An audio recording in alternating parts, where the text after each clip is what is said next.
চলো বন্ধুরা, আজকে আর তোমাদের বার্থডে কেক দেখাবো না। আজকে আমার কিছু অর্ডারের কাপকেক মাফিনস আর ব্রাউনি কাজ শেয়ার করব। তো এটা ছিল একটা কাপকেক মাফিনস, আর এটা ছিল ভ্যানিলা ফ্লেভার, আর উপর দিয়ে আমাকে বলেছিল চকলেট ক্রিম দিয়ে ডেকোরেশন করে দিতে, আর উপর দিয়ে আমি কিছু চকো চিপস ছড়িয়ে দিয়েছি। আর এরপর ছিল আমার ব্রাউনির অর্ডার।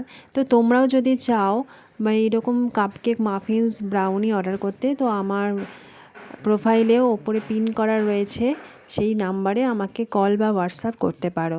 তো আমি পুরো ডিটেলস সেখানে বলে দেব। আর চলো, এই চকলেট লাভার যারা, তারা সকলেই মোটামুটি ব্রাউনি খুব ভালোবাসো। তো একটা ব্রাউনি ট্রে থেকে মোটামুটি 9 পিস মতো বেরোয়, তো আমি 6 পিস আমাকে অর্ডার করেছিল, আর ওপর দিয়ে এরকম মিল্ক চকলেট দিয়ে ডেকোরেশন করা ছিল। তো ব্রাউনি এমনি প্লেন নিলে আলাদা প্রাইস, আর এরকম ওপর দিয়ে যদি আমি কোনো ক্রিম দিয়ে ডেকোরেশন করে দিই তার জন্য আলাদা প্রাইস, তখন একটু প্রাইসটা বেড়ে যাবে। তো চলো, আবার একটা নেক্সট ভিডিওতে দেখা হবে তোমাদের সাথে। ততক্ষণে যে ভালো থেকো, সুস্থ থেকো, টাটা।